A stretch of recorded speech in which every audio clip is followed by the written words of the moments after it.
Hey everyone, this is Rob. Hey, Michelle. And welcome to Bunebape, your weekly podcast on everything you need to know about old school RuneScape.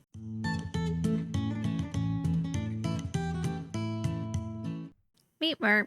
All right, so this week up on the docket, of course, as always, we're going to jump in with what we've been up to this week in and out of RuneScape. And then we actually have a pretty decent update this week.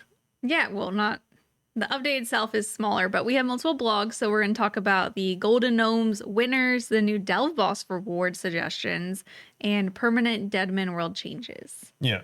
I usually don't do the. I was gonna get I don't into usually do that. the docket, and you like looked at me, so I'm like, whoa.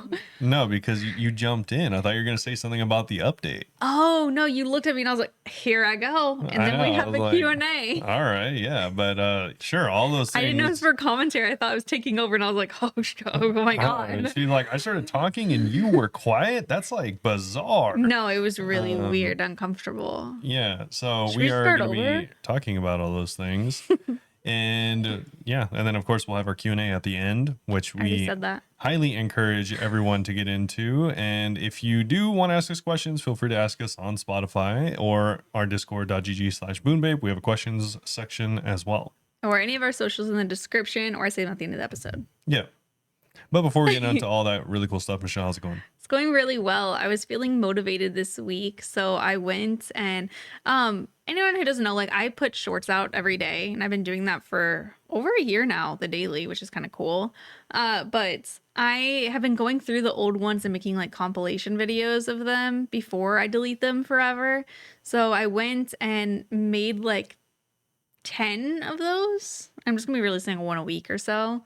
And then I also did like a little stream highlight video that I'm gonna put out soon too. So I'm just trying to do more. I'm not as creative like actual YouTube videos. I'm just trying to do more of like those little things just for funsies. Yeah, big fun. Yeah, so that was kind of cool. And then in RuneScape, haven't done anything really, but I've made it my new mission for the time being at least, that me and Wraith are going to get a duo T-bow. That's the plan. Wow. Yeah, so we'll see. The other day though, or yesterday, I was at work and I guess he ran a raid with other people and got a dragonhair crossbow, which was weird because I thought we were like monogamous. Yeah, he's a fake friend. Yeah, no, I literally thought we were only doing chambers with each other, but you know, you think you know someone and then it turns out they despise you and wish death upon you. Yeah, okay. Outside of RuneScape, played a little bit of Phasmo yesterday. There's a new map. Died. I think I'll post a little VOD of that one too, just because it was fun showing off the Is new it map. a haunted mansion? It's not. It's a farmhouse. Is it a castle? No, I think it might be the Bleasdale one. If you've ever played Phasmo, there's 2 farmhouses and they are redoing both of them. And they just finished doing the first one. The details are crazy because it really makes you realize that there was not much going on in that house before. Yeah. There's tons of stuff. It's really fun. And then Skyrim, I've been enjoying a lot more. Like after we record this and I edit, I'm going to go play Skyrim. Okay. Like that's crazy. That is weird. Real life, as you can see, if you're watching the video on Spotify or YouTube, Moppy is no longer on the microphone. Yeah. We lost a Moppy. Not really. She's in our bookcase because Goose the other day, I thought she bit my mic, like just the little adjustment thing. So I was like, whatever. Our small female cat Goose. Yeah, our small little baby. She bit off Moppy's eyeball. It was a little googly eye. You allowed it to happen, to be fair. Well, I thought she was biting something she couldn't move. So I was like, oh, whatever. So yeah, I put Moppy just away. allow them to do whatever they want. Don't say that because I am afraid I'm going to post the video and someone's going to be like, this is abuse. Yeah. You know, I posted the video introducing them where I just picked them up and put them down and someone said that was abuse. Yeah, it was. I deleted it and blocked them from the channel. Yeah. But yeah, that's all I've been up to. They're really getting abused. Too many pets for these kitties. They're so cute. And then Robert was talking about how they're going to die someday earlier and I was about to start crying. Yeah. Anyway, what have you been up to? I guess that kind of leads into mine. I saw someone, I saw a dead person today. Yeah, he did. Crazy. Yeah. On public transport, not just like randomly. I take public transit to work and someone was overdosed and seemed very unalive.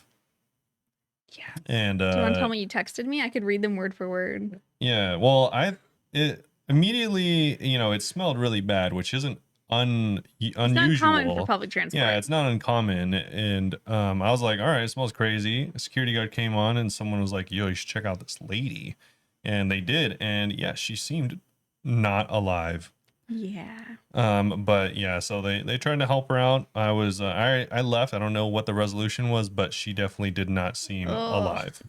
sad. Yeah. Anyways, besides that, I was wondering if you were gonna mention that or not.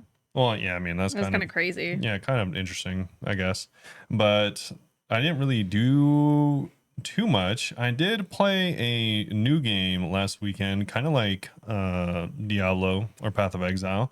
It's called Dragonkin, and Oh yeah, it's tell them about it's a that. pretty good game. It's only $20. I'd honestly recommend it for $20. Not Um, over 10 hours though. yeah, I did like a little video where I reviewed it over 10 hours, and it's good. But it is in early access and just needs like quite a bit of work. So for $20 though, it's honestly a pretty good deal still. And I And would, that's a video on our channel, by the way, if you guys want to watch. yeah, and I would recommend it honestly if $20 isn't a big deal to you. Do you want to tell them what? Because he's gonna do a little series. Do you want to tell them what it's about, just so I No, don't it's just butcher it? yeah. I'm just doing because I mainly play RPG games. I don't really play RuneScape so much these days. He logged So in earlier. He was woodcutting. yeah, but that's probably gonna be the last time that ever happens again. But yeah, so I play a lot of RPG games, so MMO, RPG, ARPGs, regular RPGs, all the above. And so I wanted to make a series about me playing them and kind of reviewing them because that's kind of what I do in general, anyways. So I figure why not make a video series of it? So I'm making a video series on each game that I play for 10 hours and saying whether it's worth it to continue for 100. Yeah, because everyone's like, it gets good after blah blah blah. I'm Yeah. like that with TV shows. I'll be like, it gets really good in season 6. Yeah, if someone's like, Like, "Oh, just this game gets play for really you. good after 9 hours," then it's like, I don't know. One, does it? And two, if it takes another 20 for it to get good, then I don't really care because the first 30 are pretty valuable as well as the last 70. Yeah, So it's not. It shouldn't be like a job getting there. yeah, But he's gonna play different ones, and if he or comments deem that's worth 100 hours, he'll play it. So the plan, you guys, the plan, you're gonna go to this video and you're gonna comment play BG3, and then when he does the review, you're all gonna come and be like, it's worth 100 hours, and yeah. that's how we get him to do a whole playthrough. Honestly, I don't see how. I think it's He already owns it. very rare for a regular RPG to be worth 100 hours just based on the amount of time RPGs last for. It's like no, that's just like one full playthrough of BG3. No, I think Every playthrough takes me 100 hours. I think if I did 10 hours, that would almost be one full playthrough. No, everyone who plays BG3 is gonna hear you say that and be like, no. All right, 2 playthroughs. No, I didn't. My character didn't even have sex for like 20 hours. Oh, well, yeah, but I mean, I've seen you play Skyrim, so. Robert, you don't remember the homies know. My first playthrough, my goal was my character was just gonna be a hoe. I was actively trying to get everyone to hook up with my character. And that doesn't mean you're It took good at so it. long. Lazelle is super You desperate. can apparently do it within the first like 10 minutes of the game, and you still took hours. I was to wondering do how it. it's possible. I watched the video. They're doing that thing where like you like spam click. Yeah. Like yeah, they had like a mod to do that. Okay. So it's not normal. Anyway, Lazelle's pretty desperate, so. Even then, I'm sure it's easily doable within the first 5 hours, let alone 20. Okay, then go play. Prove it. I don't want to. Comment on the video. If there's enough comments, he'll have to do it. Yeah, let us know if you like Baldur's Gate 3. No, comment on his video saying he has to play Baldur's Gate 3. Well, both. Or if you have other game suggestions too, but Yeah. are you gonna say the game you're playing now or wait till it's out? I mean, I could just say right now, I'm playing Guild Wars 2 right now.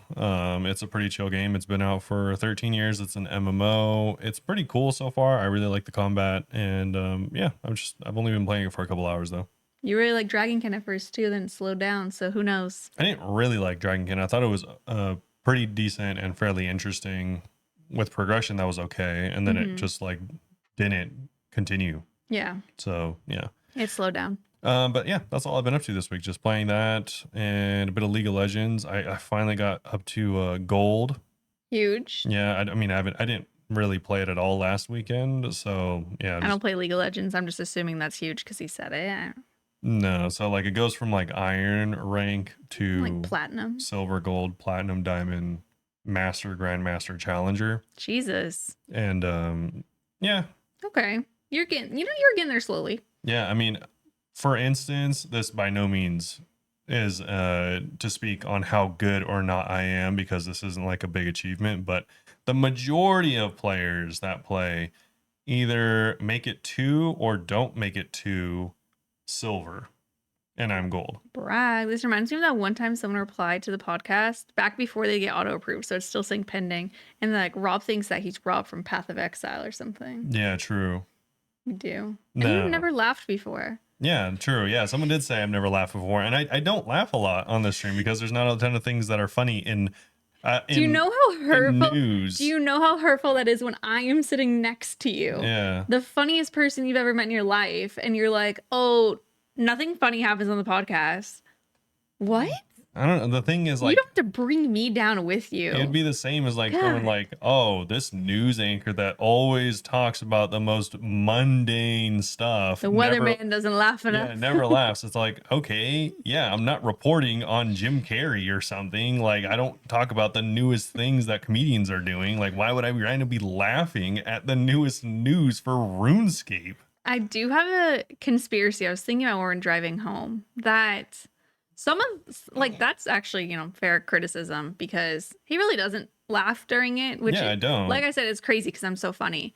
Because whenever I go to take thumbnails, I have to scroll and I'm like, he raised his eyebrow, I could use that as the thumbnail. Yeah. But I do feel like a lot of the comments, because people will be like, he doesn't, or he's saying stuff that's wrong, or he says stuff like too confidently. It all does give like the weird, I'm assuming too, I don't actually know, but it gives like the vibes of men like trying to one up each other, because I also say stuff that's not wrong that's wrong all the time too, and people don't really say it as much to me.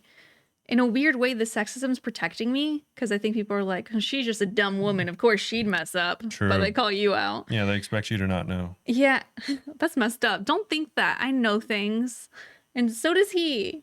Yeah, we both do and don't know things. This is true. I'm glad she's defending these points. Anyway, I was just thinking about earlier, and I was just like, yeah, I think it just gives like the weird like peacocking male thing where they're like, I don't like how confident he sounds. And I'm like, why? Yeah, maybe. Matter. I don't know. That's my conspiracy. I don't associate with those kind. But people who peacock. Well, no, just people that leave comments. You know what it reminds me of is calling him out. I don't care. My dad does that around other men. He'll like put his shoulders back and start talking a deeper voice. I'm like, what are you doing? You're a grown man. It's so weird. I don't know, dude. I have no idea. I think that's why I'm very aware of it, is because I grew up seeing that, and I'm like, just be like normal. That is normal. You see, hello, bros. Hello, brothers. Just got done crushing a sixer and smashing my chick. Now I'm here. Imagine he's just saying that to us about my stepmom. What the heck? I mean, wouldn't put it past him, but anyways, we can move on to actual RuneScape stuff. That was enough blabbering for the day. Yeah, so we have the Golden Gnome winners. Yes. 13th annual Golden Gnome. I didn't know that it had been that many years. I guess I said it last year and I just didn't process it. Yeah, I mean, it's, is it there? Yeah. Look at the title, 13th annual. What's the title? Oh, there it is. 13th. Yeah, 13th annual. That's great. 13 years. I mean, the game's been out for 13 years. I guess they've had a Golden Gnomes every year. That's weird. Yeah, I guess. I mean, I don't know. I would have had a way better chance of winning before. I haven't been following the game for that long, but I wonder who the first was. Yeah, I don't know. Well, we can just go into categories. So we'll each do a little category each. Yeah, sure. So we're going to start off with the video awards. Obviously, this is for OSRS. Yeah, OSRS. We're only going to be talking about OSRS and not the RS stuff because I don't know any of them, but I don't think they're in the blog. There was an equal amount of them, and I'm sure they have a separate blog for RS. Seems like they have a lot of women that are popular in that category. Yeah, potentially. Which I was excited for. Yeah. Besides that, though, the best new video creator is Alien Food. Oh, I thought we were. Okay. You want me? Okay, I could do the rest as well. Do you want me to clap? Total normal silence. The next is the best video creator being settled, and finally the best video, actual video, is the winner of the Gilnor Games by Soup season 4 finale. Do you want me to clap everyone for your No, pauses? go ahead. Next is streaming awards. So best new streamer is Frey, best streamer Oda, best streamed event Deadman All Stars by Solo Mission. Then we have the art awards. So the best new artist I didn't even see who won this. Rune Lorekeeper. Best artist is the Scald, and finally the best artistic creation is Tile Accurate Lumbage, again by Rune Lorekeeper. Wow, they won twice. That's crazy. Yep. All right, shared categories. So, Gamer of the Year settled. Best educational content guide maker is No Monkey. Best video series is Gilnor Games by Soup, and best music composition is Endless Sea by Jimmy. I also wanted to give a shout out as well mid rewards because I think we have one more thing to mention here. Shout out No Monkey and Hedron. They got married. They did. Congratulations. Yeah, the pictures were so cute. Very marriage. We were too poor to go to the wedding. Yes. It's okay. Next year when they get married again. Yeah, we were invited though, so shout out. They're gonna renew their vows next year, so we could go. Surely. Yeah, shout out to them for even inviting us. It's appreciated. They look so cute. The pictures are really cute, and there's one picture that I saw where he's wearing a Zuck helm. I don't think he got married in the Zuck helm because I saw people calling me like, "Oh, that's cringe," and I'm like, I think it was a joke. Yeah, he took out the Zuck helm, left on the Zerkers. And then next, community champion. So this category celebrates oft unsung heroes of the community. She's trying to eat my braid. Get out of here. Get out of here. I mean, she's just leaving it there, dangling for her to eat. So. That's why I flipped it early, because she started eating it. This year, we've chosen to recognize the brilliant brain of Screetmonge. Screetmong. Why do I feel like that's an inappropriate name? aka Gnome, as our community champion. So that's the creator and curator of the Creator Kit RuneLight plugin. While you may not have used this yourself, countless content creators have used this plugin to level up their content, thumbnails, social media game, just about anything. I'm going to check this out. I don't even know what that is. Yeah. Check it out. Yeah. We think that they're a wonderfully deserving recipient as a result of his efforts to level up content that's been seen by hundreds of thousands of people over the world for nothing in return. Almost every other winner you see here has benefited from his work, and for that, we'd like to give them the recognition that he deserves. That's cute. I'm going to check out that plugin. Shout out. Yeah. Big, actually just general shout out to all plugin makers because they do it for free. I know, especially those of you who keep updating it all the time. Yeah. You guys are great. Don't get me wrong. Some of them obviously get paid through like Patreon or whatever. I mean, even if they get paid means. through Patreon, it's not going to be as much as they would if it was like a normal job. Yeah, of course. Yeah. So there's definitely something to be said about those guys that continue to update that stuff. Shout out. Anyways, though, next thing we wanted to move on to, this is probably, actually not even probably, this is just straight up the most interesting. This is the meat and potatoes. Yeah, this is definitely the most interesting thing that came out this week, and this is the new Delve Boss rewards for Varlamore, The Last Dawn. This is the redoing of it because the first one, pretty much no one liked any of the things that they were giving us. It was maybe not it. Yeah, not. if there was an it was not it. Exactly. Do you want to start on me? Yeah, so the first one is going to be the Avernic Treads. These were originally pulled as just regular boots that were unusable, and then once you combined all of these Cerberus boots with it, then it would be usable and it would be the new best in slot. Now, these have been changed. So they are base boots that drop and can immediately be worn, and they are a straight up upgrade best in slot, new best in slot for ranged boots. They have one additional ranged strength over the Pegasians, so you can just use them right away. Was that the issue before, is that they weren't going to be best in slot for range for some reason?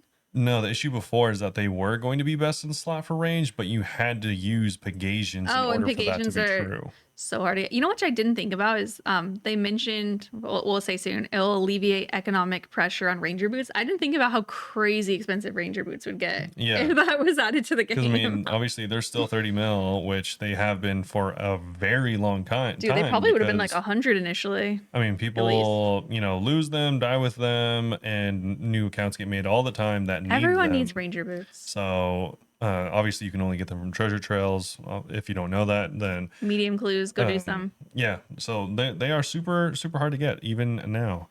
And so this is nice because you don't need pegs in order to get new best in slot boots for your ranger setup. You don't even need pegging. Yeah, and if you do actually have pegs or any of the other boots, prims and eternals, then you can actually use those in combination with the boots in order to make the fully best in slot Avernic Treads maxed. Yeah. If you combine the prims, it'll be +2 melee strength.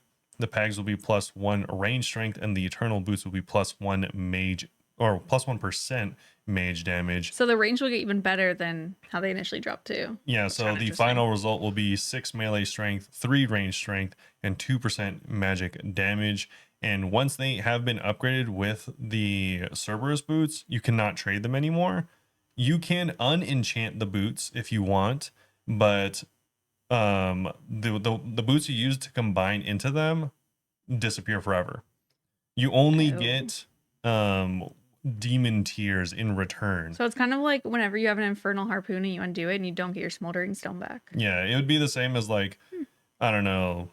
Yeah, it's just you're not going to get the main base boots that you donate into these maxed ones back again. You will get something that is tradable, and you can It's recoup definitely not gonna be some. the same value. Yeah, you can recoup some money, but you definitely won't be getting the same value back. So I also think we misread. So it says the treads will be best in slot as soon as they drop. They don't say just for range. yes, it does. It says with their ranged strength stats, the treads will be best in slot as soon as they drop. But the way I'm reading that, hear me out, is that before they didn't affect the range immediately. So now they're just emphasizing range and they're gonna be best in slot for all of them.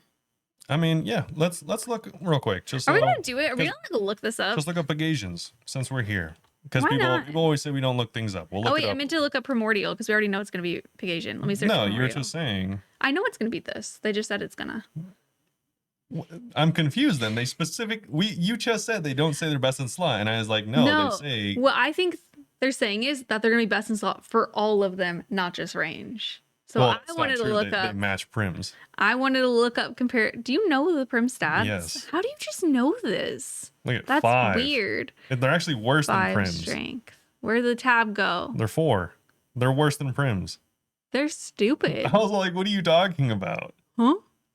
This I was want to move all. on. All of this was done. I want to move on. Well, before you move on with your little tantrum, we're gonna talk about how you do need, if you are upgrading the boots, or actually if you're just using the base ones or the upgraded version at all, it doesn't matter if what you're using. You do need 80 strength, defense, ranged, and magic in order to use them because they are fully, tri-brid boots. You do need all 4 of those things. Mhm. And like I said, they are tradable as long as you downgrade them.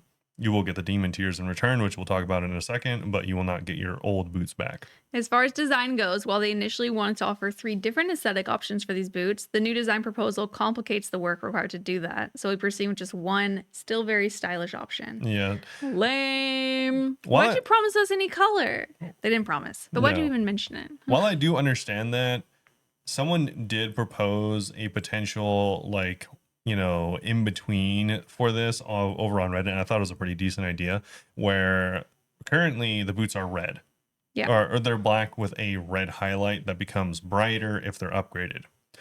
Someone was saying you could use each version of the boots that already have their own colors that are all not primary but pretty close to primary colors, and so you can just use a combination of those colors. So for instance, if you infuse them only with prims, they will continue to be red, but if you infuse them with only pegs, then they'll turn green, Eternal's cool. blue, and The then crystal changes colors. exactly the crystal Yeah. will change the color. And then if you have if you've done it with prims, which are red, and then Eternals, which are blue, then it'll give you purple. Oh, that's cute. So that would be kind of cool because then maybe you can even use them for fashionscape Yeah. instead of just fully upgrading I mean, them. it's nice that they're black boots at least, but there's the red. The upgraded version, by the way, has little demon wings, Yeah. little greater demon wings.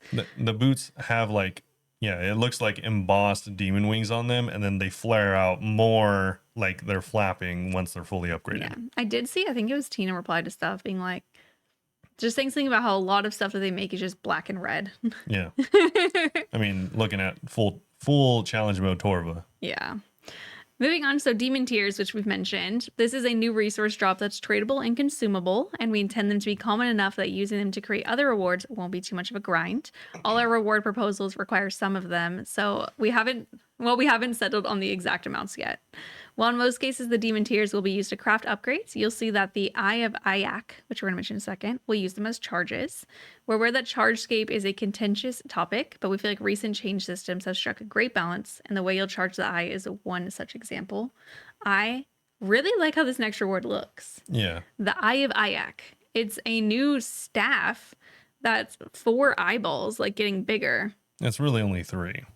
Well, the first one's almost an eyeball. It just doesn't have a pupil.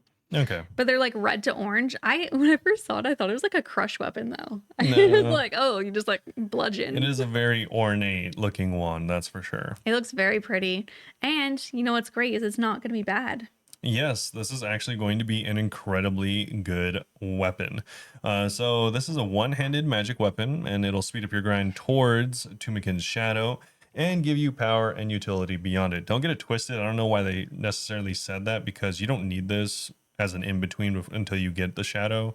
Well, You they can mentioned just- soon is this is the in between Sanguinesti and Shadow, Yeah, which we didn't have DPS it before. DPS wise, it sits between the Sanguinesti and Shadow. Yeah, but it's not like you needed to create a That Shadow. being said, though, if you're planning on getting the Shadow ever, just grind for it. It's just straight up better than this in every single way, except for at like Nilo's. I would still get this temporarily. That's what I'm currently going for is ZCB. You would get this temporarily? Yeah, I'm currently going for ZCB, and then I'm going to sell it once I get closer to getting a T-bow. I mean, obviously, I don't know the drop rate, but I just imagine doing this boss that's supposed to be very hard many times to get this is going to... I mean, I just have to imagine it's going to take as long as getting a Shadow. I hate to tell it to you, most people are mains. They're just going to buy it. Okay. Well, then, yeah. I am going to get it for collection logs. Maybe though, just don't be hopefully. poor. Yeah, just don't be poor. Yeah. Anyway, No. though, if you are poor and you decide to get this weapon, then it is a 3-tick rapid attack speed weapon. It is a Cool. charged weapon like we just mentioned. So you are going to be charging it with one of two options. You have two options. So you can do the OG way, which is with 2 death runes and 1 chaos, or 1 demon tier is a cast. So also you will, I think they mentioned this at some point or another, but you will be able to break down other items into demon tiers at some point. Or no, sorry. They do say you can charge the staff using demon tiers or runes. It'll also charge passively if you have 1 in your inventory, one wand in your inventory.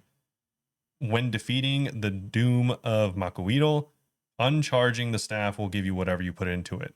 And it will prioritize demon tier. So they're saying that whenever you kill Doom, the boss, and you have one of these staffs, it'll charge it partially, Like for free. just automatically. That's cool. So that is kind of cool. And Incentivizes you to go back with it. yes, exactly. So like we said, it is DPS between the Sanguinesti staff and Tumikin Shadow. I, as well as other people, have already done the math. It currently, with a mage book in the offhand, sits at around 12% better than the Sanguinesti. Cool. So it is straight up better. Yeah. It is doesn't good. heal you though. It You know, doesn't. like Kraken's a kind of good place to have Sanguinesti because you don't have to bring any food. Yeah, but it does have other advantages. Like I mentioned, if you are doing the Nyla room at Tob, this will more than likely be better than pretty much everything, including the Shadow, because it is a 3-tick mage weapon. Yeah, and there is a special attack. So the special attack itself is 5 ticks, but it has increased max hit. Every point of damage will drain your opponent's magic damage, and they mean magic defense. They do mean magic defense this time because usually it's just the magic level. So your TiVo will still be able to hit hard because the way Yeah. the TiVo works. Tebow deals additional damage based on the enemy's magic level or magic accuracy, whichever is higher. So this will not affect the damage of a Tebow. Yeah, because there's some stuff that people don't like to get down because the TiVo wouldn't work as well, I guess. Yeah, for I don't have a instance, TiVo.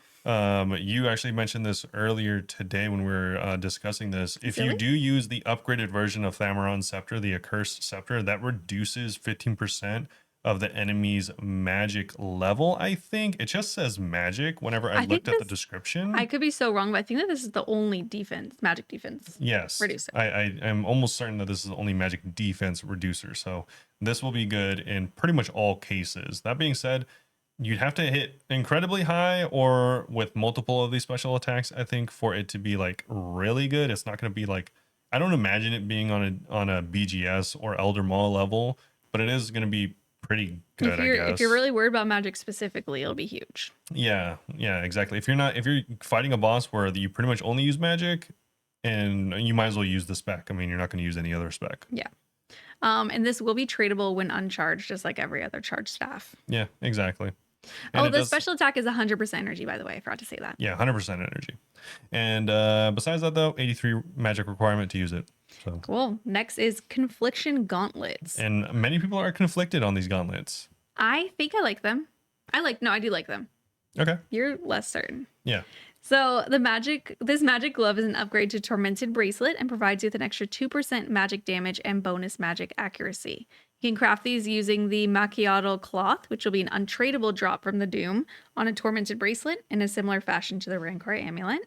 You'll need Demon Tears as well as 83 crafting and 70 smithing to craft these gauntlets, but the stats are boostable. When crafted, the gauntlets will be tradable. This also comes with an interesting new passive effect. So this is the part people are torn about. When you miss a magic attack with gauntlets equipped, your next magic attack of the same type, aka same spell or weapon, against the same enemy will roll accuracy twice. This means that if you're already hitting all the time, aka a shadow, you won't really be benefiting as much, but if your accuracy is more middling, you'll see some great returns.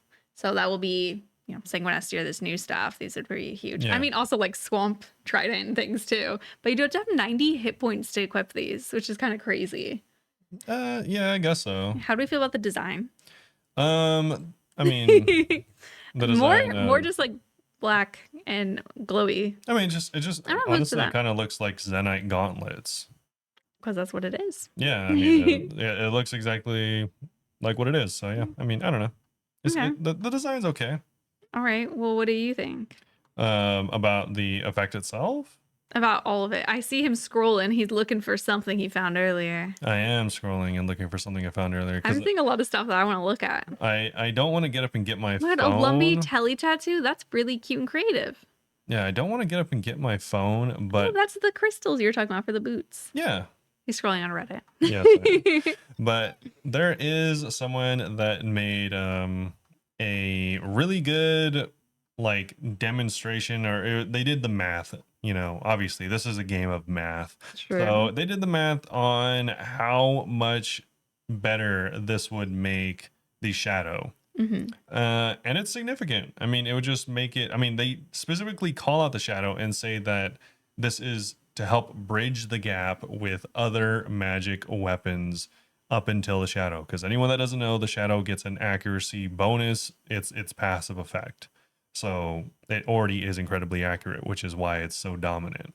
Yeah, but the thing is that I'm less worried about is a weird thing, but you don't really ever miss with shadow that much. Low-key, like you're always hitting, even if it's not for much. And this True. attack or this effect, it's passive first of all, so it's not always gonna. Or no, it will proc every time you miss, right? Yes. So you don't miss as much, and like I lost my train of thought because you're scrolling. Damn it. Oh, okay. I want to blame you. Then don't look. Okay. I'm not worried about just simply because you really don't miss much with the shadow. Yeah. And also it's gonna be like a super in-game boss, so I'm not opposed to it. That's true. It also, I'm not saying that you're wrong by any means, and this is common. You think I'm wrong? But I was gonna say that you probably also don't miss because it actually, the passive multiplies your current magic attack bonus, which you have the maximum, which like I said, is not uncommon. So I'm not saying that, to say you're wrong by any means. But well, I feel like because I have a shadow, I might be the smartest person in the game. Oh, true. I mean, that's totally... Didn't get as a drop, bought it, but still, Yeah, totally accurate. But anyways, I can't find the post. I don't really want to go check my phone. Maybe we'll find it tomorrow. We are going to record a second part tomorrow. Yeah, but anyways, someone did the math, and this also makes the shadow anywhere from like 5 up to like 15% better at a lot of bosses as well. So it's not like, even though they say this is to bridge the gap, it also just straight up boosts. The gap might stay the same because it's going to boost it. It won't stay the same. You'll see more benefit if you use this with a Sang than with a shadow. Straight up, obviously, that's how it works. That's why it's designed that way. But it's just like, it's not like it's not helping the shadow, I guess is my point. It's still, good for the shadow. So I kind of feel like this would be a good time and place to bring up the fact that the shadow has and always has been and will be needing to get nerfed if it stays the way it is. I think we should move on before you start putting the idea in people's heads. I mean, it's I love the shadow. It's been said as long as I've said the Fang needed to get nerfed, which was the week it came out. The Fang did get nerfed.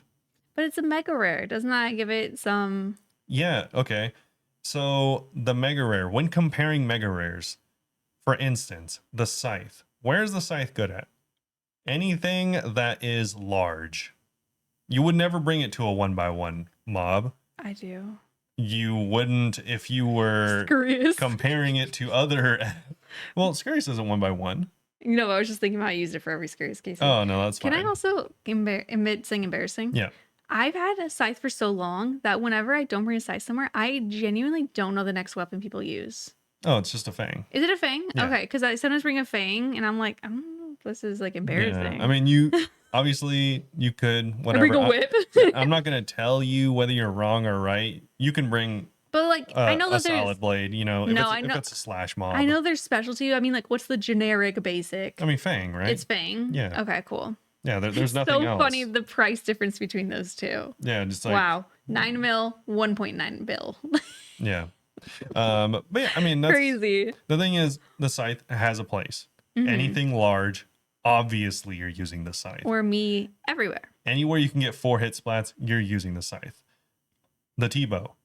Anywhere that has, like we just mentioned, high magic defense or high magic accuracy, the T-bow's probably good there, right? I feel like the T-bow is like potentially the least useful of the 3 mega rares because it's very specific. You are cracked on saying that. T-bow's the only one I don't own, to be fair. You are crazy for saying that. Because, okay, well, hear me out.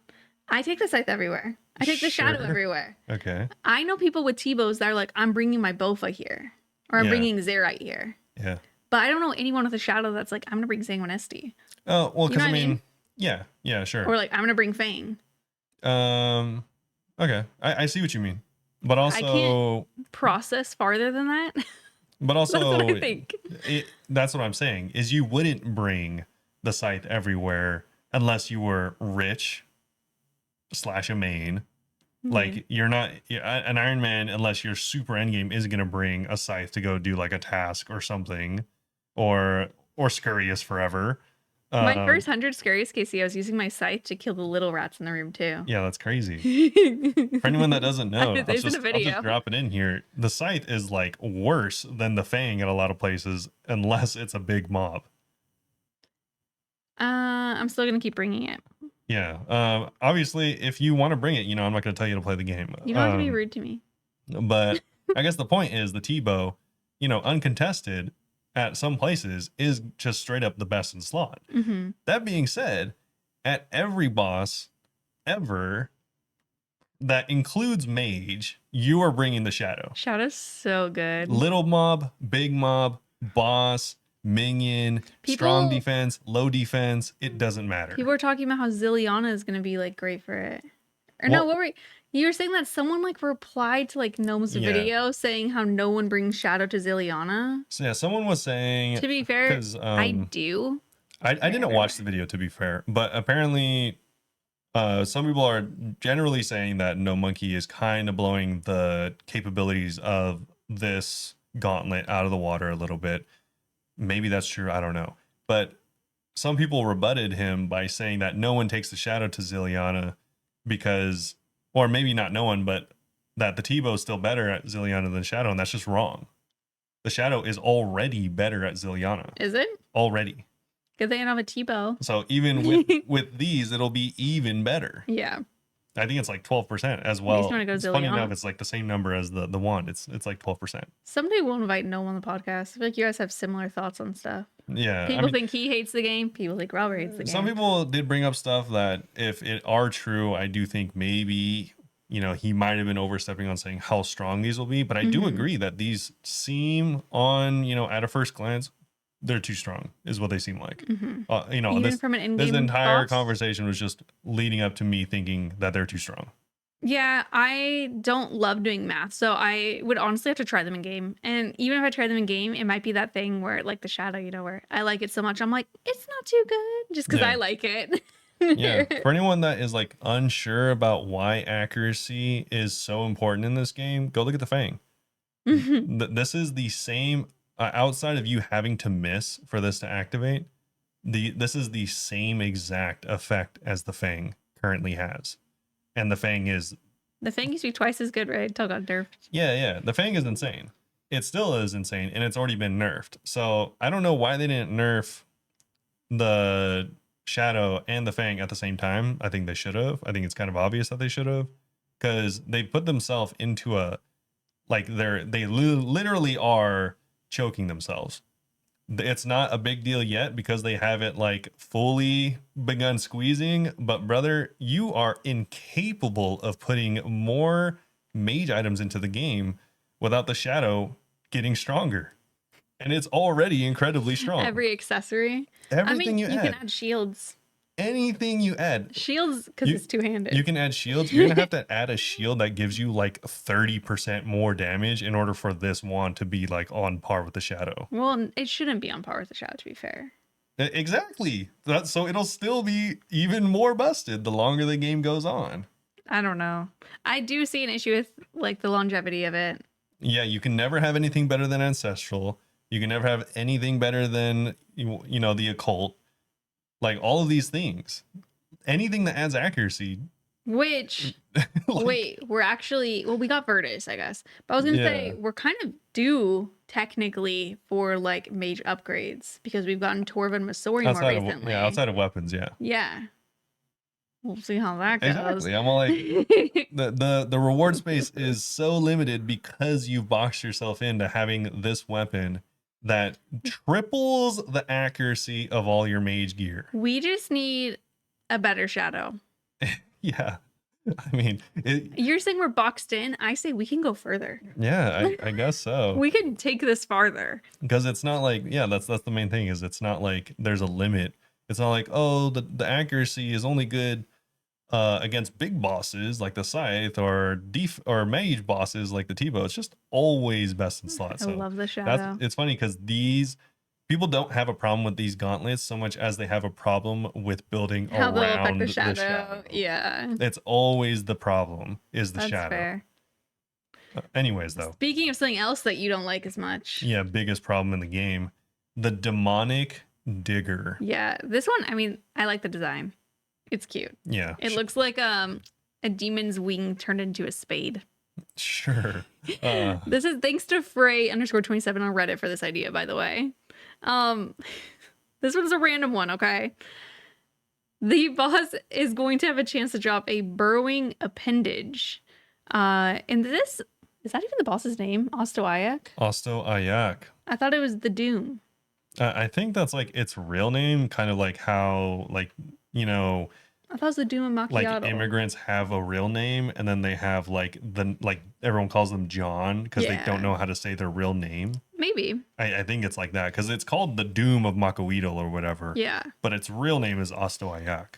If not, then that just means that this is like one of the other mobs that's going to come out with it then.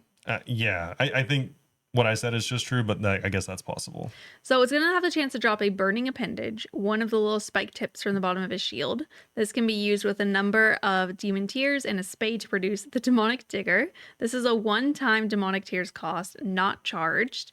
This drop would be untradeable, the appendage would be, but once it's crafted, you can trade the actual spade itself. When used for harvesting farming crops, any spade actions are processed instantly. You need 65 crafting to assemble and 65 farming to use. Yes. First glance, loved it. Spoke with Robert, and for once, I agree that they are actually boxing themselves into they can never upgrade the spade ever again. Yeah, I think it's kind of difficult what they've done with this, because I'll even bring up something that you also, me myself also didn't think about because I don't really raid often.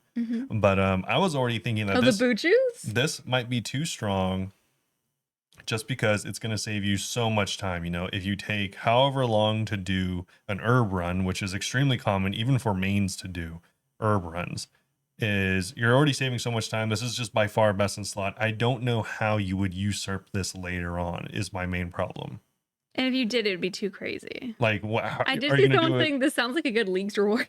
Exactly, right? Like, that's the power level that it's on. It's not that, it's honestly, I don't really have a problem with this power level if this was like the 4th iteration of this. For the first one ever. The fact you go from regular shovel to shovel that immediately saves you so much time and effort is kind of a problem because I don't know where you go from here. It's like, all right, now is it instant and it gives you double the crops? Is it instant and it auto plants your next thing from like anywhere in the game. Like, I don't know where you go from this. I think I do want to make it clear though, both of us aren't opposed to the idea of just a less good version of this. We were talking about different ways. Like I just said, maybe you just like can dig stuff twice as fast or something. Yeah, I was thinking a speed up yeah. would be fine. I thought when they said instant that it was like, you know, whenever you clean up a tree, you have to cut it. I thought it was like that. I mean, I think I didn't. Yeah, but it'll do that. But I also didn't think about you're doing herbs and it's just one tick herbs. Let me tell you something that neither of us thought about. Okay. That you're now maybe even going to more so. Okay. Is that think about chambers. Is it the Bucci's that you'll get them instant? Yeah. I think we need this spade. That imagine going into like someone, you know, whoever did the math, whatever, quote unquote math. I didn't look into this at all, but someone was like, yo, think about how much easier hard or, you know, challenge mode would be. You're so saving fast. between 3 and 5 minutes if you do, you know, the full thing and are they're able to exaggerating a little bit, but yeah, exactly. I don't know the exact time, but yeah, you're saving a few minutes for sure just by using this. We need this spade so I can reach these times. Like I said, I think if you chilled it out, we're like maybe twice as fast. Maybe it's like, oh, you save a tick. You know, that's still a decent, you know, that's an upgrade. Yeah. Why would you not get it? It's an upgrade. Anything's an upgrade. Save a tick. Maybe it even saves a tick and ride a cowboy. Similar to, yeah, exactly. And similar to the secutors, I was like, maybe it saves a tick and gives you another 10 or 20% for additional herbs. Why would you not take it? Yeah. Because then you can easily grow from there. Maybe you have a different shovel for different uses. Maybe there's one that gives you more rewards, but takes longer. And you're like, I want more rewards, so I'll go with this other shovel. I think I would want this to be faster. I don't think I'd want to give the chance of extra rewards just because lore-wise. I imagine like the demon thing, you know, demonic powers make you dig faster. Demonic powers, I can't imagine, would be more fruitful with herbs. Sure, yeah. Then maybe down the line, there's like a tree boss. Fairy version. Yeah, a tree or a fairy boss that drops the version that gives you more, like the secutors. Also, that kind of leads me to a small thing that I complained about is I don't like the naming convention. Yeah. I was telling Michelle, I was like, as a new player, you jump into a game. You know, obviously the game's already overwhelming. Then someone's like, oh, you don't have the demonic digger. You know, after you've been playing for a while, it's like, you should get that. And then it's like, I wonder what else I'm missing. And then eventually it's like, oh, I don't have the, you know, fairy's trowel or the, you know, whatever, insert whatever area's tool randomly, because obviously everything in the games goes from bronze to dragon. Easy to keep track of, you know? And except for infernal stuff. But they could do infernal spade. Yeah, because it's demonic. It would make sense. But yeah, going like everyone gets confused. Like one of the more Googled things is going past dragon. Everyone's like, all right, I'm ruined. What do I do next? Because it's not clear that you need to go now and do barrows or get obsidian. And then you can move on to like bandos. You had to tell me what to buy. Jumping around in that time is so weird. And this is just adding another to layer. Yeah. This like now I'm skilling and there's the same weird jumping around like, thing. What about the demonic tier? It's like the what? Yeah. I mean, this isn't, you know, totally avoidable. You know, games, this is the way games go. I'm just saying this seems like an unnecessary jump going immediately into demonic digger. Unless it could be like the fairy secateurs where they just never plan on updating the spade again. Maybe. Yeah. This is where they leave it for the next 20 years. Could be. Maybe. But would you want to commit to that? The thing is, I don't think anyone else feels strongly enough about this for them to change it. So I'm sure this will be the demonic digger. I've seen people complaining about, well, exactly the item. People need to be super upset for them to change it. Yeah. I don't know. Overall, though, I like happy. The infernal spade more. Yeah. But I guess you'd have to use a smoldering stone to match the rest. Maybe that's why. Maybe. Hellish spade. No, I'm doing the thing. I'm just creating its own tier again. Yeah, exactly. But yeah, overall, I am really happy with these rewards. So much better. Like if we were at like a 10 out of 100 with the last blog, which it might have even been less. This is like a 80. Like it's way better. I think it's a 90. Even with the problems that we presented, it's still way better. It's so good. And the designs are really cool too. Yes. Very cool. All right. And we're back. It's the next day. Hi. Shout out to all of you. I'm sure the one of you that has realized that I'm wearing the same shirt. Oh my god, Not it's just the from same freaking shirt for 3 weeks. yeah, for 3 weeks. That Not just from reminds me, yesterday. we need to do laundry this weekend. We should do Yeah. laundry once a month. I've worn only this shirt for 3 weeks. No, I'm just kidding. I actually randomly just saw it laying around. And I was like, I'll pick it up and wear it For again. the memes. Yeah. Besides that, though, do you have any updates? Absolutely not. Okay. Well, I actually do. Wait, I put out a video. Oh, okay. It's gone viral. Yeah, viral. It has 3 views. It's opposite day. Yeah, so it's a VOD for me playing Phasma the other day on the new map. I forgot to put background music. yeah, Phasmophobia. It's a scary ghost game where you can't shoot the ghosts for some reason. It's not my best work. Well, that's okay. Okay. I just wanted to put it out because it was a new map and it was cool. I regret not being able to put music though because that was unfortunate. All right. If you want to see the new map for Phasmo, check it out. Besides that, though, there's actually a couple things that I forgot to bring up. Oh, yes. Number one is I totally forgot. I don't know how I did, but Mod Pips left, and there was an interview I was like, I know. with Mod North. Oh, I mean, him and Mod Pips had it together, right? Or is this a different one? This is a different one. Oh, who's the interview with? It was with some of the J mods. Oh, that's cool. Yeah. Okay, I was seeing stuff like quotes from him, and I'm like, where did this even come from? Yeah. So That makes sense. yeah, they had an interview with him, and in the interview, it was actually really reassuring. One, he seemed like a pretty chill dude in general, and two, He knows this community is crazy. He's got to act chill. he was fairly straightforward when saying that he wasn't ever planning on having microtransactions going forward, and on top of that, he thinks that RS3 has gone too far with the monetization. Wow. I saw quotes about that, and I was like, nice. And then I was also like, where did everyone hear this? Yeah. Okay, so it's from that. I don't know if it was That's like good. Kieran and someone else, but yeah, there was definitely a few people. They were coaching him before, and they're like, listen, they're very upset. Tell them what they need to hear. Yeah. Even if it's lies. I mean, I don't think it was a lie. No, I don't think I don't think he'd say it if it was a lie. Yeah, yeah. He just he wouldn't seemed acknowledge pretty chill about it, honestly. And yeah, so I forgot to bring up the fact that he said that they're not doing MTX. I know a lot of people were worried about that with what's his name? Pip leaving. Mhm. So besides that, Definitely, because I was afraid that Pip's entire blog was just void now. So that's good. yeah. Besides that, though, there was another thing, a Okay. really big, actually, for real, really big update that I told Okay. you about today is that they are actively planning on adding to the next quality of life poll, whether you want or don't want them to make clues stackable. Is there gonna be a limit? We don't know anything about it. That's the only thing. Okay. Is that they are wanting to add stackable clues. Not only was this confirmed that the team wants it by Aiza once upon a time, but also even more recently by Kieran saying they're actively putting something together for the next poll. I'm excited. Yeah. I feel like we've made it very clear our feelings on stackable clues and how we think they should be stackable. Every leagues it comes up. Every league's we're like, God, I wish this was real. Yeah, every league This it comes could be up. what brings him back. Definitely, absolutely not. You were but woodcutting yesterday. What if you got a bunch of clues and they stacked? that would be pretty cool. That would be cool. That would bring me back to reality, which is not playing the game. And lastly, something pretty I thought abstract. was really cool is a plugin It that was not someone made. cool. It It's was cool. maniacal. Yeah, so this is a plugin made by potentially this person, Lalo Chazia, on Reddit.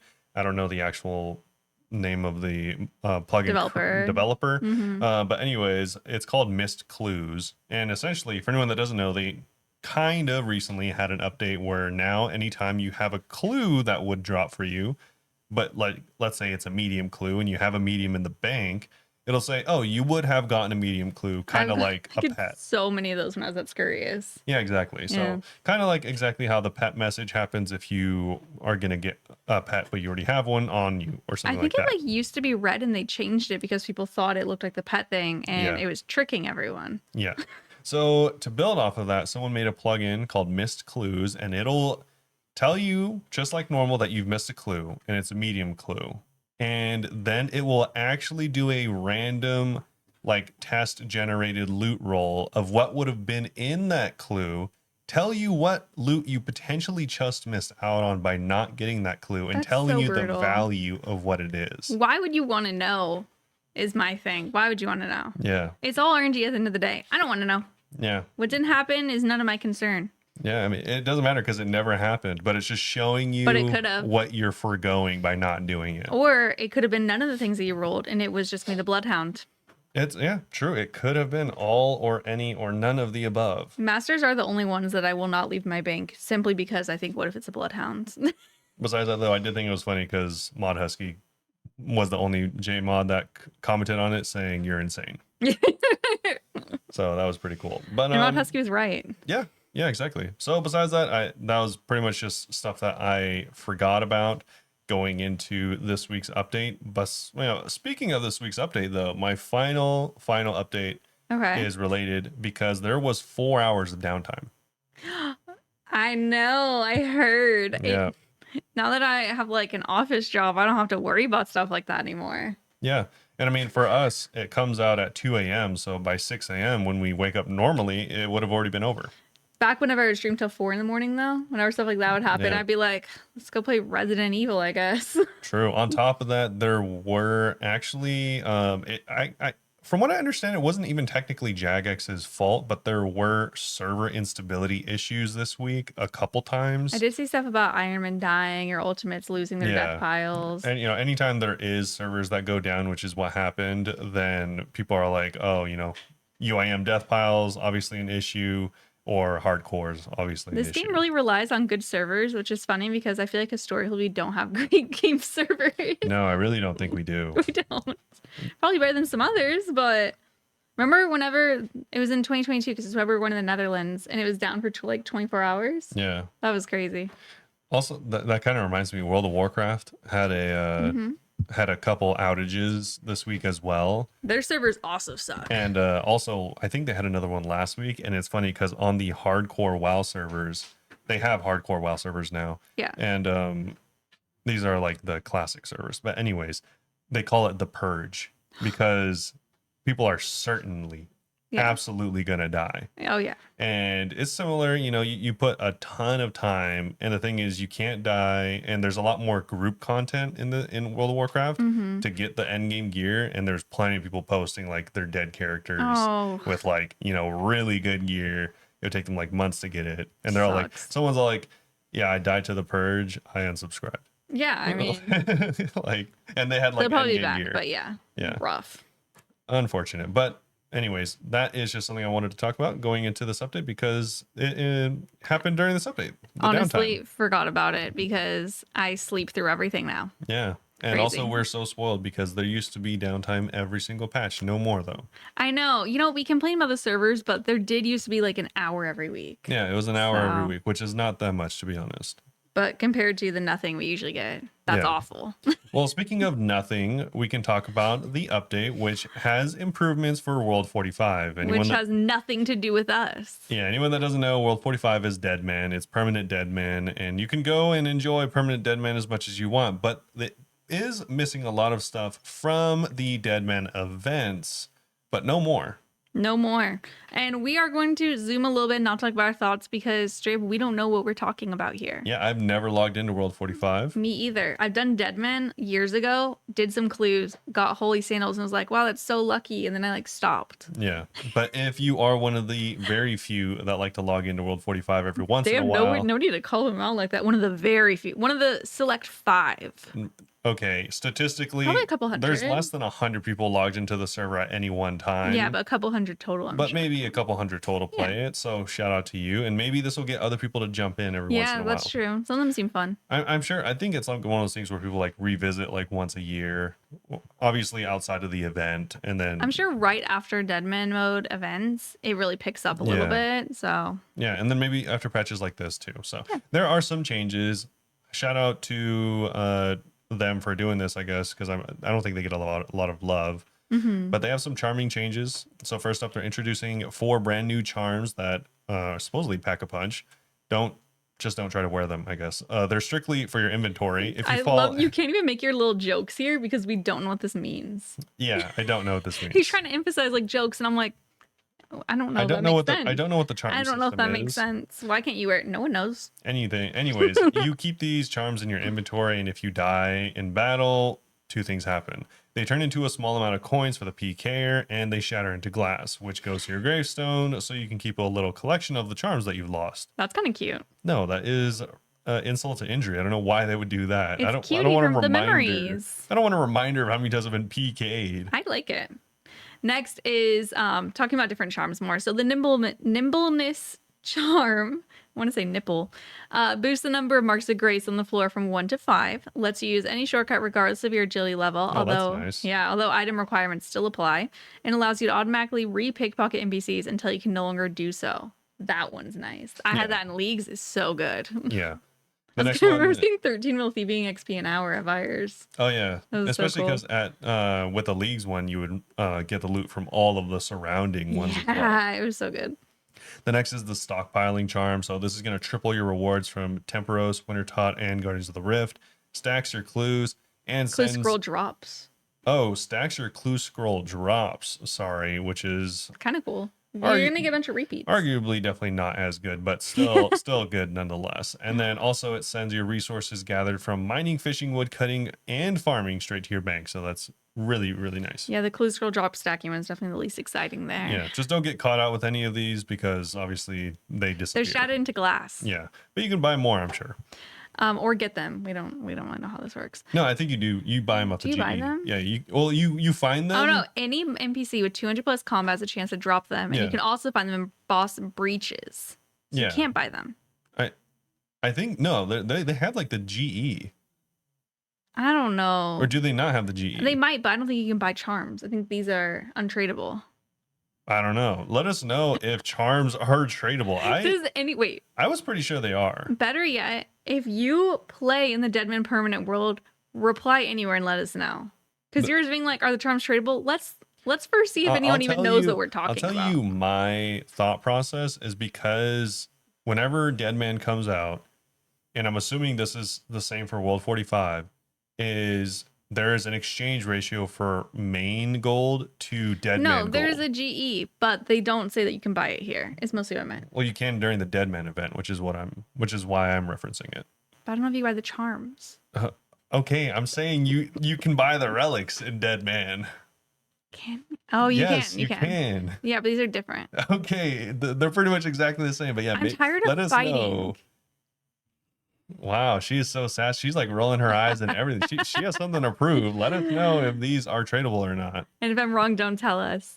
Next up is just maybe delusional accumulation charm. So triples clue scroll drop rates, Chinchompa captures, and resources from mining, fishing, woodcutting, and farming, and multiple runes produced during rune crafting by 5. And the last one is the vulnerability charm.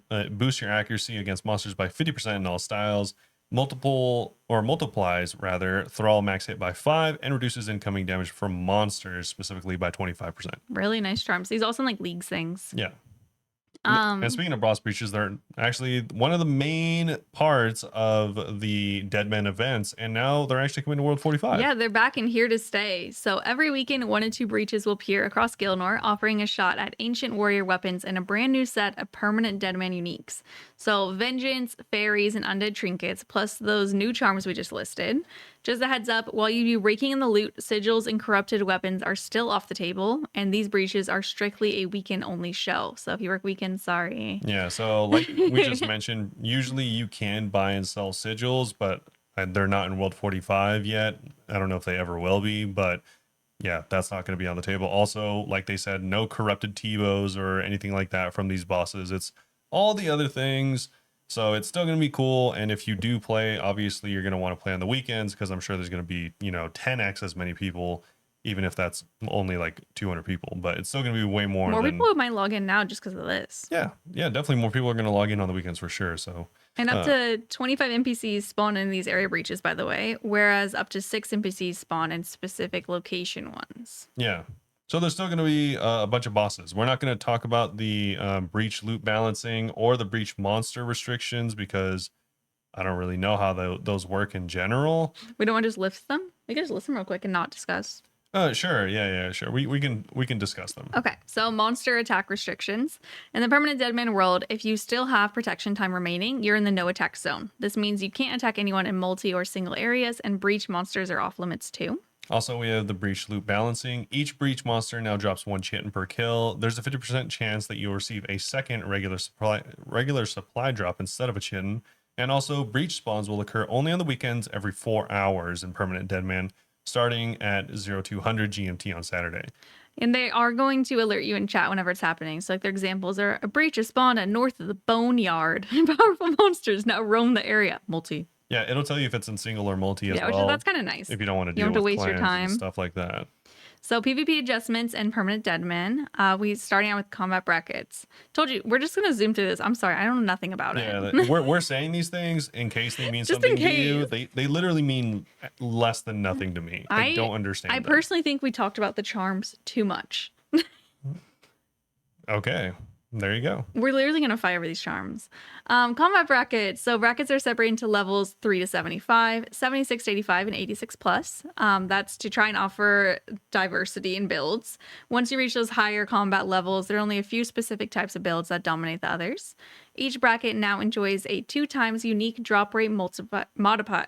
Modifier. It's almost Pi Day. That's why. Almost. It is tomorrow. Ensuring that whether you're just starting out or you're a battle-hardened veteran, drops are as sweet as a perfectly timed PK. Yeah. It's So just all like a you pie. hard veterans go out there and PK. Wait, why And are they? Also, the PJ timers have been changed to make it more heart racing, heart pounding content. All about hearts here. We're now rolling with a last hit system. So if you nail the final blow and your teleport will fire off without a hitch, giving you the perfect getaway. So obviously this rewards people that are actually killing people the way it should be, kind of. Oh, I thought they meant last hit on the breach. That makes more sense. Yeah. And also miss the decisive moment and, well, another clever PKer might just intercept your escape. So Actually get good. yeah, it rewards the The effort you put in. Yeah, the PK is PKing because that's what you're supposed to be doing. This is a PK world. Yeah. Loot changes, supply tables, and emblem drops. So PK loot key changes. When you get PK'd, your attacker now only pockets 50% of your top 10 stackable items. The refreshed on death UI makes it crystal clear. Less loot stealing means more chances to rebuild and get back out there. Supply drop revival. We're bringing back the supply drop tables from Deadman Armageddon. You have a chance to get some rewards even if you're just killing a goblin in Lumbridge. And balance emblem drops. So Wilderness Layer tasks now offer both tier 1 and tier 5 emblems. The tier 5 will still be offered when killing breach NPCs, but this can be another passive way to obtain those in the meantime. Cool. Besides that, there's some very brief changes to Morgan's javelins and axes. So the javelin special attack now triggers a bleed effect every tick instead of every 3. Bleed damage is boosted from 5 to 10. You're going to be doing a lot of damage, it seems like, making with everything this. so much faster. Also, the total bleed now reflects 75% of your original hit. For example, if you do a 40 hit, it yields 3 bleed spats of 10 each. So it just seems like a lot more damage. And similarly with the thrown axe, if you nail a special hit with a thrown axe and your next attack gets a 1 attack speed boost, effectively turning it into a 3 attack on rapid. So that's nice. Also, now it only requires 25 spec attacks. So both of these are going to be doing more damage. Nice. Now some quality of life and content resurrection. So giant seaweed runs on Fossil Island are back. Don't know why that wasn't allowed. Frog random clue events will no longer hop off the radar on Deadman Worlds. Also don't know why that wasn't around. They didn't want gay frogs in their Deadman last Worlds. one was extremely weird. Crack the Clue 3 is completable across all Deadman Worlds. Someone must have asked. Some bounty... Some bunny hunter. Some bounty hunter shop editions, Imbue scroll for 1 million points, Castle War halos for 500,000 points, and the Traveler parchment for 250,000 points. Yeah, there you go. And we can finally, we can end up on some quality of life stuff. Again, this is, as far as I know, all for Deadman. This is all Deadman. So this is now players can receive regular loot from revenants, though emblem drops remain disabled. First gold players, an emblem drop roll yields another magic or U seeds. Unscolded players receive a dragon med helm. And players now receive double dragon bones and superior dragon bones from green and black dragons and Vorkath, obviously, respectively. Both the dragon bones will be noted in the wilderness if you completed the wildy elites, Nice. just like how it normally is. Pest control now awards 4 times the points, and the agility pyramid now grants 30,000 coins instead of 10,000. Yeah. Also, I think I said both dragon bones will be noted. That's not how it is in the normal game. I was thinking that, but I wasn't sure, so I was like, okay. Yeah. And also, the next one says combat level 200 plus NPCs have a chance to drop any of the 4 new charms. Blighted overloads are now available in permanent Deadman. You can craft them into with super combats, magic, and ranging pots, a Deadman overload chitin, and a dash of 83 herblore. Yeah. Also, I'm Sugar gonna net. I'm gonna say this random thing right now because I Yeah. just remembered and I know I'll forget it. But looking at these reminded me that I found out earlier. I was looking more into like the Sanguinesti and Mhm. like the new one-handed staff. I kept calling it a wand. I guess technically it's a staff that's just one-handed and small and looks like a wand. It's But longer than a wand. anyways, I didn't realize that looking through the wiki, there is no place that it tells you whether a staff is one-handed or two-handed. I was only able to tell by looking at the model equipping it. Yeah. And if it's equipped in both hands, it's a two-hander, I and think one that's hand, it's a I one-hander. think that's something that we've like noticed before where like we can't tell except for by the stance. You can't tell. They don't really specify Or if they do, he almost missed it. almost anywhere. Yeah. And it's kind of annoying because like I'm trying to like look and do like different equations and like DPS calculations, and it's just like, why doesn't it just say on the side of the wiki Two-handed, one-handed. one hand, Yeah. two hand? How hard is that? They should implement that for sure. But yeah. Besides that though, Stadius's Warhammer. Oh, you already said that. Players. No, I didn't. Oh, okay. Stadius's Warhammer now guarantees a hit on Tecton's first special attack and doubles as a regular hammer for the chest and chambers. Players can no longer enter Coliseum or create a private instance at Huey while Scold. And lastly, chat with Nigel at the Lumber's Graveyard or use a Deadman chest to toggle off combat XP or just hit points individually if you wish. That's for like any like weird style accounts. Yes, that is it for all the Deadman updates. Maybe good, maybe bad. Who knows? Not Yeah. me. Speaking of maybe bad, Project Daenerys sign up. You know, the thing is, Project Daenerys is probably gonna be very cool if you like it. It's just not something I'm interested in. Yeah, true. So if you're interested in joining the Project Daenerys playtest, there is somewhere that you can go and register on this blog post. I'll be linking it down in the description as well. It's just on the runescape.com website. The playtests are kicking off sooner than you think, so don't miss out. Stay in the loop with all things Project Daenerys by joining the OSRS official Discord and assign yourself the Project Daenerys role by reacting to the message in that channel. There's links for all this on there as well. Yeah. They're soon going to be sharing all the dev panels from day 2 of RuneFest, including one all about Project Daenerys. So you guys can be looking forward to that. True. You know what's funny is stuff like that. I mean, I don't know if you'll have to pay for the servers during the playtest or whatever. how No, they're gonna definitely have not that. during the playtest. I don't know. They didn't say, but like I mean, if everyone in the playtest, 1,000 people spin up servers, that's going to cost them money. So I don't know if they're just going to eat that cost or what. I don't think they're going to let everyone who registers do it. Okay. Well, Right. anyways, that kind of reminded me of like when people line up or like queue up to buy cars. That's funny. I feel like it's so I'm for anyone that isn't familiar, I'm super Consumerism. anti-consumerism just in general. So when people line up to buy products, it's extremely weird to me. Yeah. So it's kind of funny. It's kind of similar. I'm like, you get into the playtest and it's like, all right, well, you have to buy your server first. I think that'd be really funny. No, I don't think that they will. Yeah. It would be funny though. Also, before anyone comes at me, like experiences are different. If you're like lining up to like buy a ticket for a concert, that's different. That's like, it's a Everyone's gonna be like, weren't you trying to go see Black Sabbath? it's a service. It's not an item. It's an experience. Well, yeah, same thing. There is another survey, by the way, about the Summer Summit, not the Summer Summit, the RuneFest Summit, and what you guys thought of that. They said it should take 5 minutes if you want to take that. But I wanted to continue with the consumerism. Oh yeah, shout out. So we have socks. Apparently people are absolutely obsessed with socks I these like days. the lobster ones. I personally am a big fan of Darn Tough socks. They're out of Vermont. They do have a lifetime guarantee if you get the merino wool ones. Technically, they're not vegan. Technically, it depends on who you ask. But if you don't It's want like to, honey. if you don't want to, splash cash for some $20 socks, you can get these. I don't know how much they are. They might Probably also like be 12. $20. Let's see, dude. My guess What do is you think? 12. You think 12? I think 15. 12 pounds. Oh, 12 pounds, which is around 15 regular dollars. Nice. I'm just kidding. I don't know how much It's it cute is. though because they say stuff on the bottom. So like, there's one with like PK skulls all over, and at the bottom of the foot says "Meet me in the wildy." Yeah, meet me in Kinda the wildy. There's cute. other ones that show like 99 divided by 2 equals 92. That's on and they have like all the like skill. What's it Strength, called? range, Like mage. the signs for them. Yeah. Emblems? Icons? Icons. Yeah. Thank you. And they do look actually fairly good, like fairly Yeah. good quality and everything like that. So I was just, taking the piss. You get these socks are perfectly fine. Taking the piss. Yeah, if you want to get some socks, especially as a gift, I think these are probably pretty good. I personally actually really like the hats that they have. So, because they have one that just kind of, it reminds me of hats that Ellie had.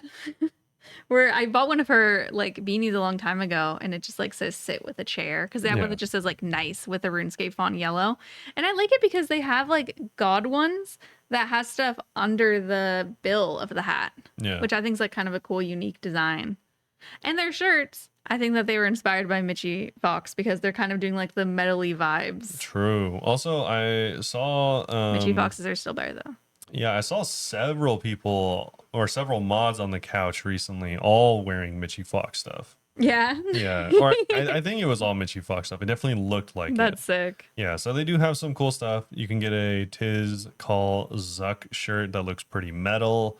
It doesn't look as good as my pink Mitchie Fox one though. Yeah, you can get a Jad one, Vorkath. The Vorkath does look pretty cool. Yeah. A lot of them, it's funny because it is funny because they do remind me of band shirts from like metal Yes. bands. And it's really funny because band shirts are notorious for being bought and not worn. So, That's funny. hopefully you buy them and you wear them. That'd be nice. I wear mine all the time. If you're not a fan of wearing them, though, maybe you can get a mug. They do have mugs if you drink tea or coffee. Yeah, they have all kinds of Stuff prints like and that. everything. Yeah, they do have a ton of stuff. Also, they are still doing the U2's OSRS collab, which is the like little plushie. Or actually, they're not plushies this time around. They are like statues. They don't even acknowledge the fact that there's a plushie for Bandos and the Sandwich Lady here. Yeah. When are we getting that? Look at that Bandos. He looks so cool. It does say it comes from U2's, so maybe eventually, or maybe this is already a sale they used to have. Oh, actually, it says right here. Follow U2's on social for the latest on their OSRS release, and without spoiling anything, we reckon you ought to do that before the end of the month, because I'm guessing they're going to be putting these. Oh, I was just convinced that it would come from the make ship again. I didn't even read that. No, so it's U2's right there. Yeah, so I imagine U2's is going to sell Garage Door and the The Sandwich garage door Lady. looks really good. The Sandwich Lady is like cool, but Yeah. not my But favorite. if you're not into plushes and you want something for your book stand, they're still selling the Gnome Child Mm-hmm. and the Wise Old Man statues. They're cute. I like that they're doing like the figurine stuff. People really like those. We really like those. Yeah. Now, Consumerism. getting down to brass taxes, we have the actual only real life main server changes. The other changes. The other changes. It's mostly just the fixes from last week. I Yeah, noticed. pretty much. So, fixed an issue where POH telescopes using the Civitas or Canopus wall kits would incorrectly display a message about the wall showing instead of shooting stars. These will now function as intended. Yeah. Also, the following items now properly access charge configuration. So these are the ones that we mentioned last week that whenever you pulled them out of your inventory or out of your bank, didn't do the charging thing Yeah, the new properly. fancy thing. So now the crystal bow, halberd, and shield, all three now share the same quantity variable and use crystal charges, not coins, obviously. The Echo Venator bow, alchemist amulet, celestial ring and signet, giant soul amulet, and lastly the pendant of eights. Upon creating Emberlight, Scorching Bow, and Purging Staff from the Tormented Synapse, you will now receive the original 730 smithing, fletching, or crafting XP for the first upgrade, followed by 73 XP every time after. That's because people were abusing that to That get is so 730 funny. smithing XP by, I think, just taking it apart apart over and and putting over. it back together over and over again. I should have done that. Why didn't anyone tell me this? I hate smithing. True. Also, during a hell rat behemoth fight, you can now use fish and milk directly on your cat to support it rather than having to pass it. Oh my god, my cat died because of this. Everyone's cat died because Dude, of this. I was so pissed. because I still didn't finish the damn Evil Dave thing, and I had to go get another cat and do it all over again. Everyone's been this. So now you can directly feed your cat because that's how the game should work. Reanimated goblins can now drop the Champions Challenge scroll. There you go. That's it. Ta-da! Yeah, that's all there is. Yeah, not the most exciting stuff for us, but I mean pretty hyped for World 45 enjoyers. pretty hyped for Rat Behemoth enjoyers too as well. Rat Hemoth.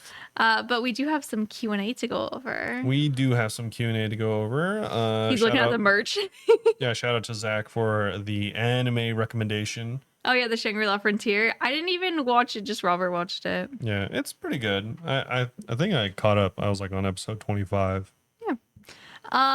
First question. We're gonna do one of Rate's questions that I've been sitting here for a year and a half. Oh my god, I think it's been 2 years. Yeah, I think it's been longer, yeah.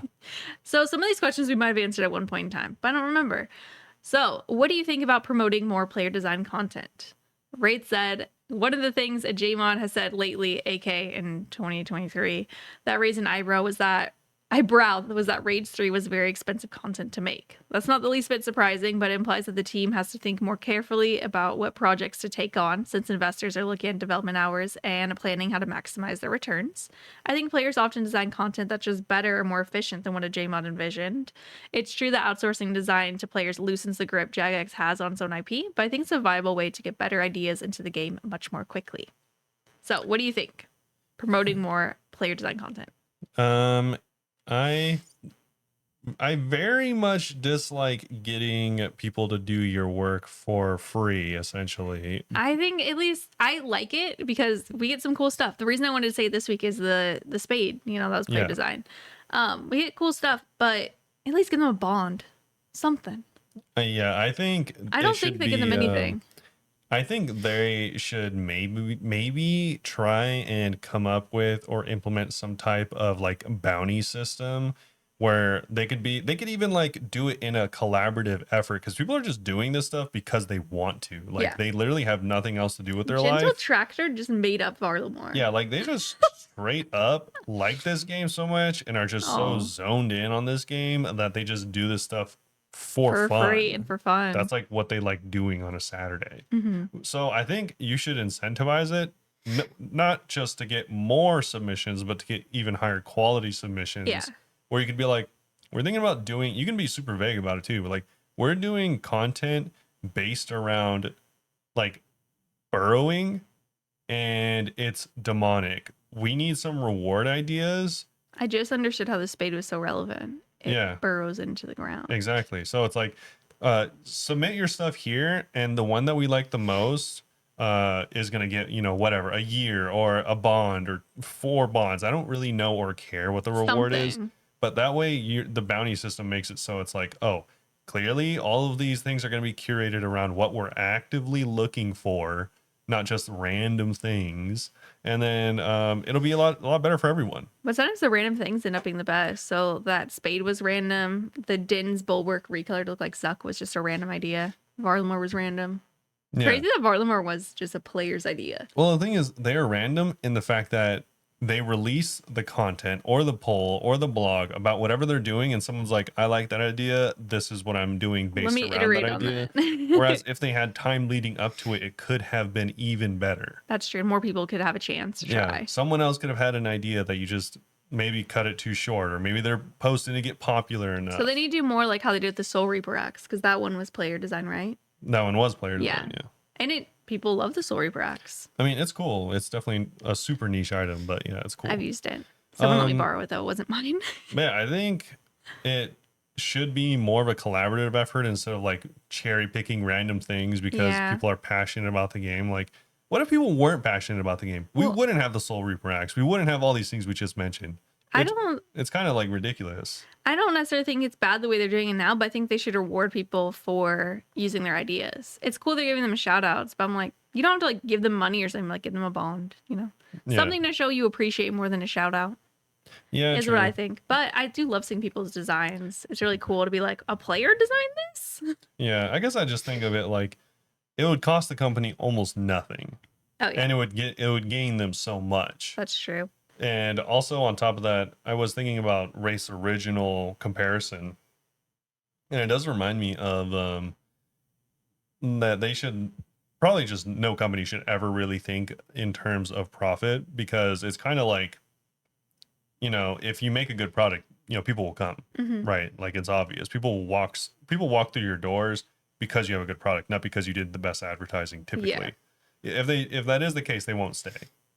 So it's like, my best example of that is Path of Exile. Path of Exile was an incredibly small team. It started with like a dozen people. Now there's over, I think, 300 employees, and it's owned by one of the, if just not the largest gaming conglomerate in China. I But didn't you know would that it never didn't know have that that. much people working there. I thought there was thousands. Yeah, well, I mean, thousands, like Blizzard, I don't even know if they have Okay, thousands. well, I thought Like, it was like Blizzard. yeah, like game companies don't have that many people because That's each fair. one's getting paid a lot of money That's true. relatively.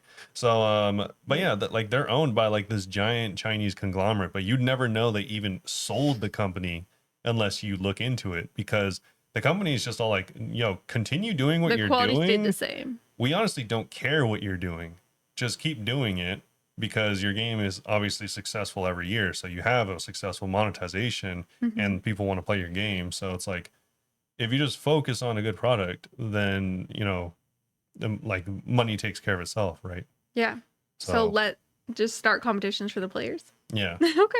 I think there's like a money saying that goes along with that. It's like, if you worry about the pennies, the dollars will take care of themselves, or it's like vice versa, one or the other. I don't know it. It's like, if you just like worry about, Any finance bros in or the maybe it's the chat? other way around. If you worry about the dollars or something like that, like, essentially, if you worry about the things that It's pennies, matter, and then something about then you. if I know you what you mean. I've heard it. yeah, if you worry about this, like the minute details, making things as good as they can be, the rest will take care of itself, I thought it essentially. stopped. I don't know what it is. I'm not even gonna pretend. Okay, but anyways, really cool, really really great reference by me. So in general, yeah, I think it's cool that they do that, but they should incentivize it more. These are just Yeah. like random cherry picks things that happen to work out for them, which is not a sustainable thing. Okay. Next is from Harger on Discord. With the OSRS map getting bigger and bigger, is it time to increase the player count per server or divide servers into regions of the world map so that the world doesn't start feeling too empty?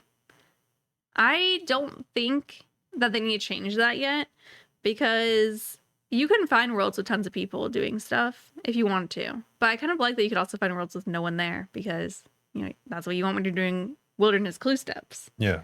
So I like the way it is right now, personally. I don't think it's necessary yet. I do think they should add servers to entire continents that don't have servers yet. Yeah. That's just a different thing. Like, there's no Asia servers. No Africa, no South America. Yeah. It's kind of weird. It's really weird, actually. True. But yeah, I don't really think that that's necessary, because I think the way it is now, you have like your choice between if you want a lot of people or little people, and I think it's nice to have that freedom to choose as someone who's afraid to go to the wilderness.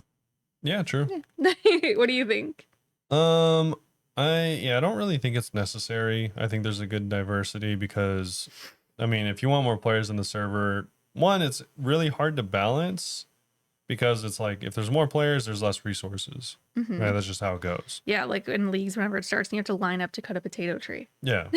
Like stuff like that, or it's like, oh, I want to go gem mining, but there's already 30 dudes here. It's like, Yeah. well, I can't do that now. There's some stuff that's like definitely nice, like mini games and things doing that people, but some stuff like mining, Yeah. you're like screwed if you want to go and like mine gems with other people there. Or Runite, that stuff's camped all the time. The thing is, like, a lot of the things in the game aren't a problem, but if you happen to want, or especially need to do something that is popular, if you need a blood shard, it's going to be annoying. Yeah. Straight It's up. already annoying. Every single world has 2 to 3 people on busy times, 5 to 6 people, and you can't even get a mob to kill. Yeah. So I AFK there a lot. you might even have to just switch to thieving out of necessity if you need a blood shard that bad. I've definitely stood there for like 3 minutes waiting for an NPC to attack me, just totally AFK, like, surely they'll come to me soon. Yeah. So the thing is, I think it's kind of difficult to balance that. I don't think it's necessary either. Maybe someday. I would like to see like a few special servers with like higher capacity. Specifically for that. I would like to see what that like would be like if like maybe they doubled it and like 4,000 people, because then Dude. one, you could have events and stuff like that My without. computer would explode. Yeah, I think it would be really difficult on the servers. So it would have to be like obviously a lot of back end work, which is why this would never happen. But I think it would be cool to see like what 3 or 4 thousand people on a server looks like. Yeah. I mean, obviously it would depend on if everyone is everywhere, but I'm thinking how it is right now. If at 2000 you go to the GE and it keeps like flickering between showing different people yeah. because it can't process everyone at once. You know what I mean? Yeah. I imagine it's just like that, but crazier.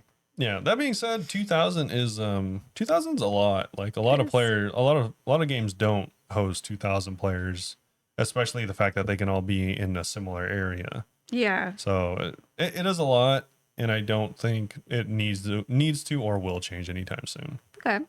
Last question is from on Discord, and this is actually a re-ask from last week because we misunderstood. So let me go back and read that. So last week, have you heard of an in-game insurance broker where you can pay a user a certain amount of gold per month, and if you die PKing or doing PVM or something, you stream it and send them the video, and you'll get reimbursed. So theoretically, this would be legal, right? There's no real word trading. It's just OSRS currency. So Matt, like, what's the word? Elaborating more this week. I meant a player like me would offer an in-game insurance to advertise myself, not an in-game NPC. I collect money each month from the players. When a player dies and sends me a video, I compensate the player for their losses if it meets the terms of my insurance. If the player consistently is dying, the insurance premium goes up accordingly. That's kind of funny. Basically, I'd have to price the insurance low enough to be attractive, but high enough that I can make money because players will give me more money on average than I have to give them. This is why I asked last week if it'd be legal, because I'm only using in-game currency and not real-life currency, so it's not real-world trading. Hypothetically, I'm not going to blame you if you did this and you said it was legal and it isn't, but would you think this is legal? And also, do you think it would work? I think it would be legal, technically, but it would get abused so fast. Yeah. Especially if it's a player doing it, not an NPC. Oh, yeah, no. That would just be real world trading central up in there. Yeah, I agree. I do think it would be legal. And I don't know if I obviously didn't probably make it clear last week that I did think you were talking about like a player at first. Oh, I thought we were talking about NPCs. But I was saying that I feel like it would only really work if there was an NPC that did it. Especially because like, yeah, I think the player that would be the loan officer would be taking on such huge risk and it would just be almost immediately taken advantage of. Or they'd be taking advantage. And the only reason I thought that it would only really work with an NPC is because there's no way to reach in and like claw back your gains. Yeah, like there's no garnishing wages as a player. Yeah. Where like in real life there is obviously. Like there's ways that insurance companies will get their money and stuff like that. So it's like that's the only reason I think only NPCs would work in this way. I do think it would be legal because it is a regular in-game service, just like how carries are legal if you only pay in gold and stuff like that. But it always kind of like carries. It always like has that blurred line where people will start. Yeah, it's very gray zone. So, and also, yeah, I don't know how you would. One, I think the two problems still exist. Is that one, I don't think this would not be abused, and two, I don't know which items this would be used for in which it wouldn't be abused. Yeah, I think it would be abused no matter what. Yeah. So I don't think it would work, even though technically it's not breaking game rules. Yeah, like I said, I think like if you did an insurance thing for an extremely high priced item, I could only ever see that happening. And then even then, I don't know how you just don't immediately lose as the insurer. Yeah. The only reason, for instance, insurance, at least in the US, works, I'm sure this is generally how it works from what I understand, is because so many people pay into it. Like if all of us got into car accidents right now, the insurance company would not have enough money. So it's like if you have 10 They're people, counting on people stuff not happening. Exactly. If they, which wouldn't work in RuneScape because people die. Yeah, people die. Like that's why I said it would have to work in some kind of like permanent death capacity or something like that. Because if you have 100 customers and even 10% of them are taking out claims, that's not enough money. Yeah. like you would have to have thousands of customers with only like, you know, sub 10% taking out claims. Mm-hmm. So it's just, I don't think it would work mathematically, but it would be legal if you want to try it. Yeah, I would not try it myself personally, but yeah. I'm sure this is one of those things as well, where if you ask 10 different mods, you'd get, you know, like 3 different answers on yes or no somehow. Like you get True. yes, no, maybe. In this case, I don't like it. Some Like, of the rules do seem very vague yeah, about what isn't allowed. you'd probably get banned just on the premise, even without them You checking. get banned just for asking. Yeah, I've seen people like, you know, it's the same thing with account sharing. Like, is it allowed? Yeah. Is it really allowed? Well, No. like, not really. But what about the time you guys did it? Yeah. Whatever. Yeah, it's just a weird gray area. So you'd probably get banned regardless of whether it's illegal or not. That is it for our Q&A though this week. That is it. Hopefully you all enjoyed it. If you did and you want to ask your own questions, then check us out on any of our socials. So first off, discord.gg/Bunebape. If you want to join there, we also do movie nights on Saturdays. I stream 4 days a week at twitch.tv/Bunebape. I'm doing my spiel so backwards. Nice. My TikTok and Twitter are Bunebapeosrs. TikTok, Twitch, Blue Sky, Instagram, and YouTube are all Bunebape. There's been more videos out on the Bunebape YouTube channel than there has been in like years. Yeah, 1000% increase. Yeah, actually. Well, maybe not actually, but a few hundred increase, because usually it's just like one at most, and it's actually been a few. So go check that out. I feel like I was gonna say more, but I don't remember. Yeah. Thanks for listening. That's it. So hope you all enjoyed it, and if you did, we'll see you all very soon. Bye-bye. Bye-bye.